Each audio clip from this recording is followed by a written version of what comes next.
folks, welcome back to my channel. If you're new here, welcome. My name is Natasha and I do book things here. Today's video is going to be a video all about my houseplants. As some of you guys know who watch my vlogs, I am a houseplant mom now. I have so many wonderful houseplants, and so I thought it would be really fun to do a video where I do a bit of a houseplant tour. A couple of them, maybe not all of them because I have a lot. So I was kind of looking around my office and looking at all my plant babies and just sort of thinking about what books sort of remind me of them. And so I decided to do books my plants remind me of. That way you guys get to see some of my new plants, like this bad boy here. Give you guys a little bit of a tour, put some like cinematic clips of plants if you're into that. Being a plant mom is sort of like a new hobby for me. Kind of dive deep and I need to find out all the information as like possible. Where I sort of stumbled across Skillshare, which is the sponsor of this video. So if you're not familiar with Skillshare, Skillshare is an online learning community where there are over 25,000 different classes that you can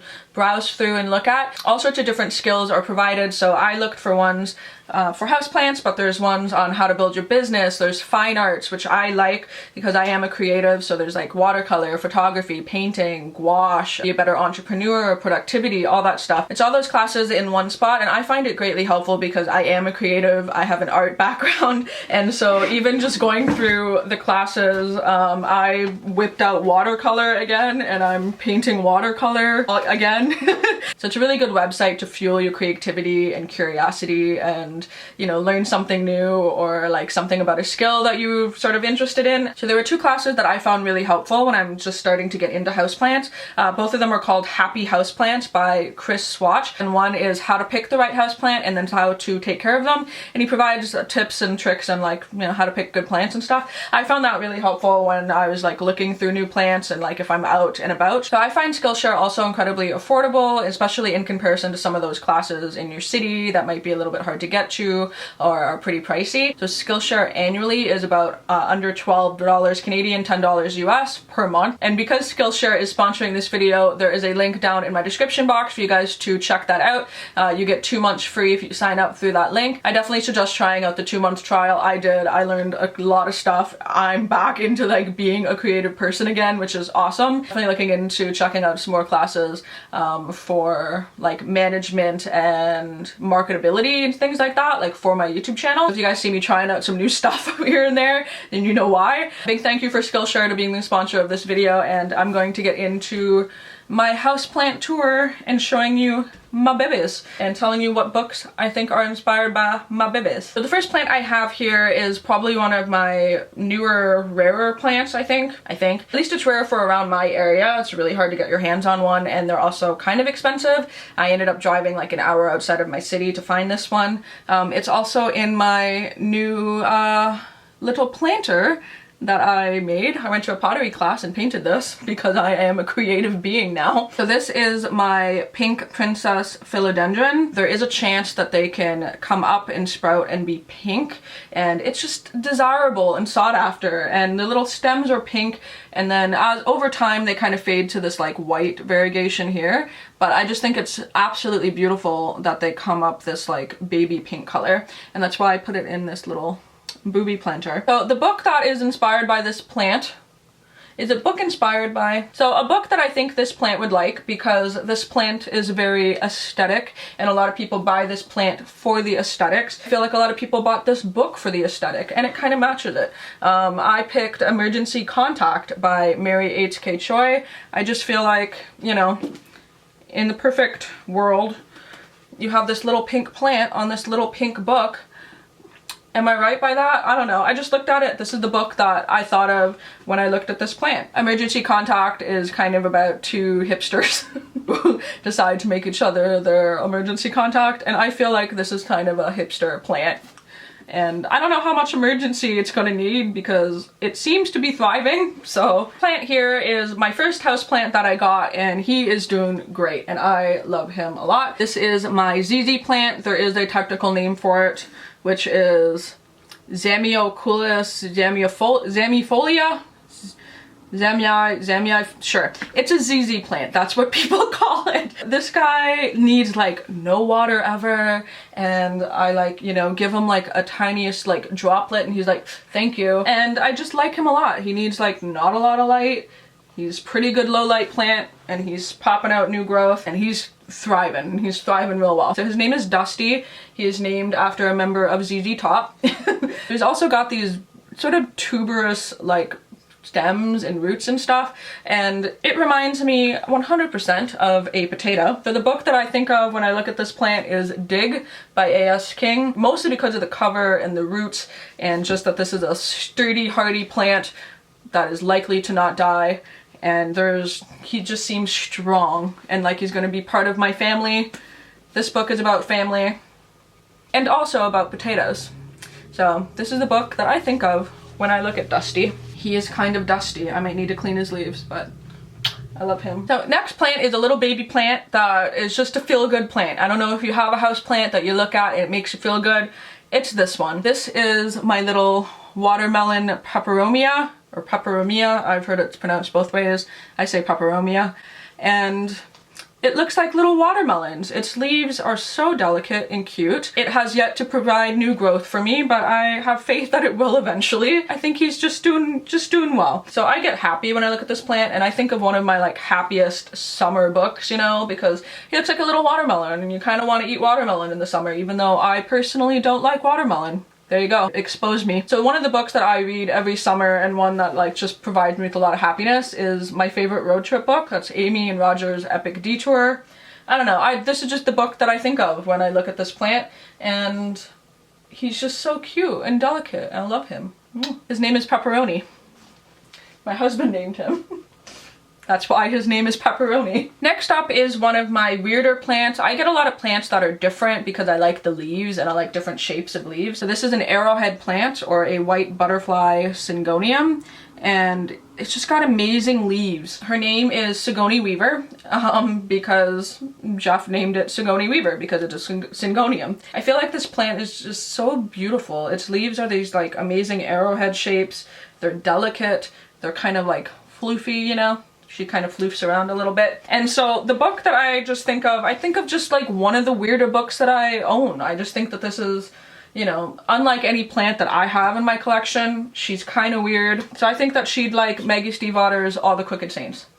I don't have entirely a reason for this, other than this book is really strange. This plant is strange. It's got some weird characters and like different storytelling, and this plant is just different. And I think that this book, I don't know. Listen, I don't have a rhyme or reason for a lot of these other than I look at this plant, this is the book that I think of. If you have a syngonium, maybe read All the Crooked Saints. So you want to talk about weird plants, this is my new weirdest plant, and I really quite like it. It is the new plant that I got. Look at that. Just look at it. Is that not amazing? Look at the size of its amazing little sharp funky leaves. And then the back of the leaves are just incredible. I don't know if you can see that. Anyway, it's amazing, okay? So this is an Alocasia Amazonia or something like that, Amazonii. I think this leaf is dying down here, but we'll just turn this around so you don't see it. And I got this because, I mean, duh, like look at the presence of it. It's just so amazing and sharp looking, and it's got these incredible leaves. Also, one of the only Alocasias I found in my city, so I nabbed that guy up. Don't entirely know how to take care of it yet, but we'll figure it out. And for some reason, when I look at this book, I think that it is like witchy and dark and fall. Like a witch wouldn't have this plant.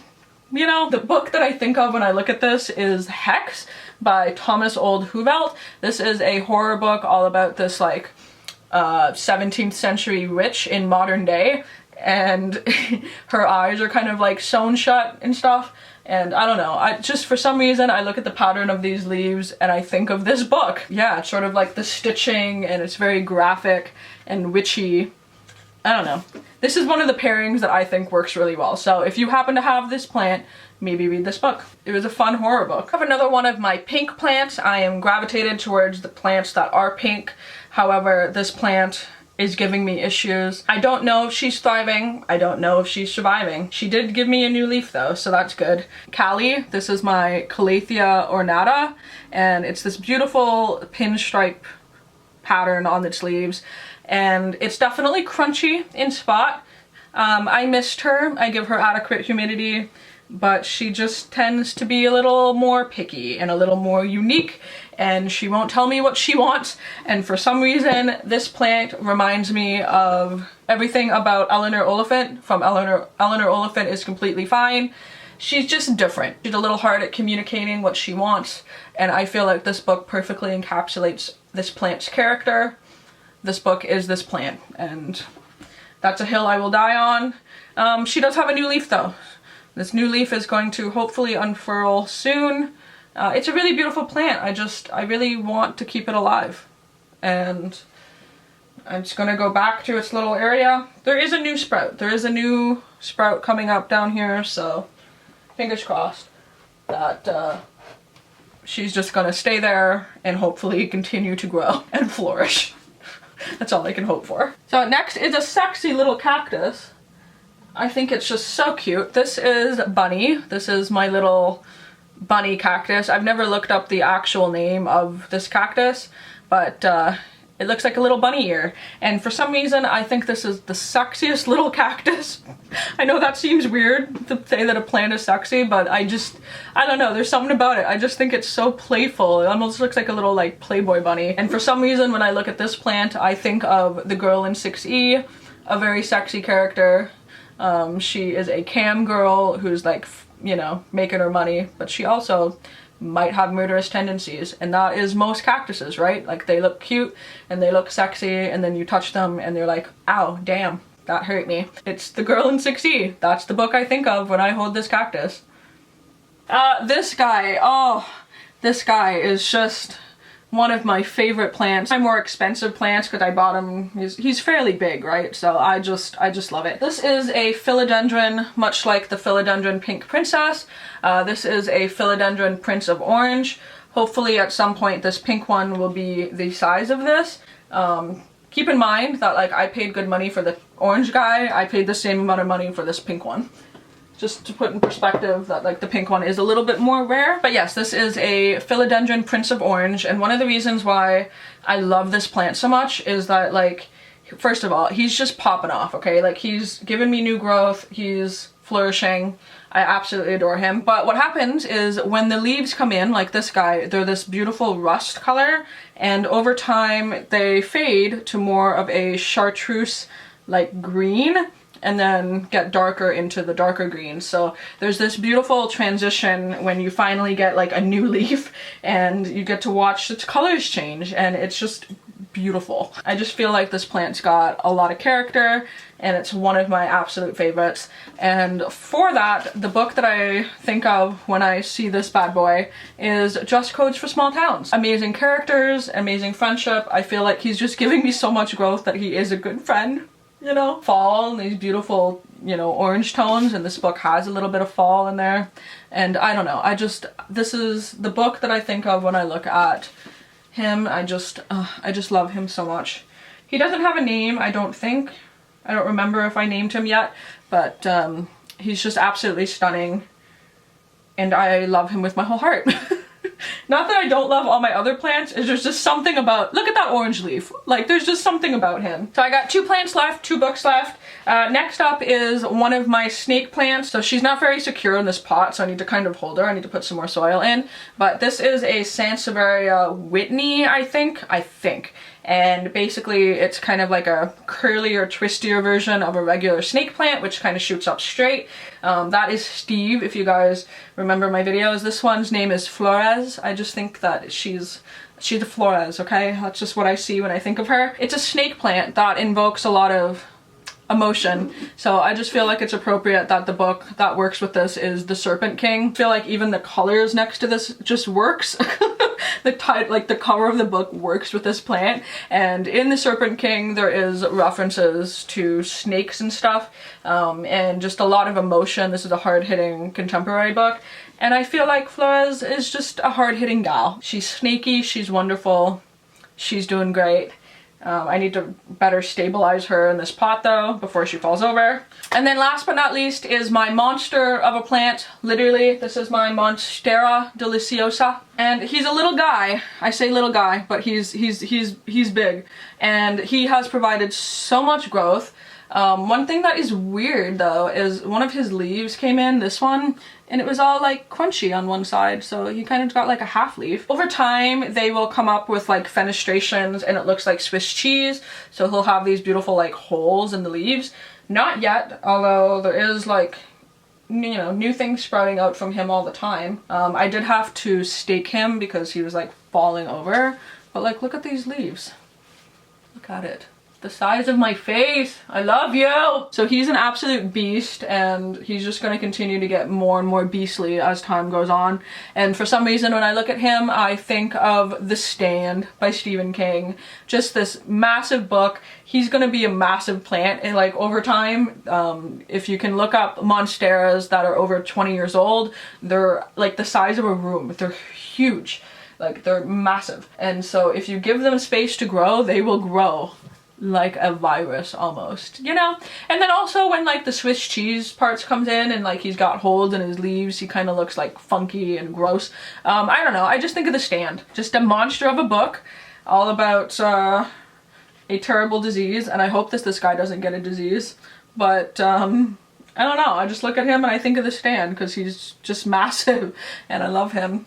And I love The Stand, and it's massive. But yeah, those are all of my houseplants. I have some more in here. I got like a little string of beans back here. I got some more, but these are the ones that I looked at and could think of books that like actually remind me of these plants, or vice versa. It'd be fun to kind of show you guys some of my favorite plants. So I will leave links in my description both to Skillshare, the sponsor of this video, as well as all the names of the plants that I mentioned, if I can remember to do that.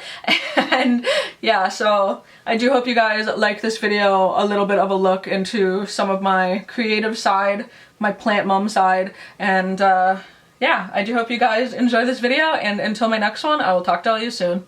Bye!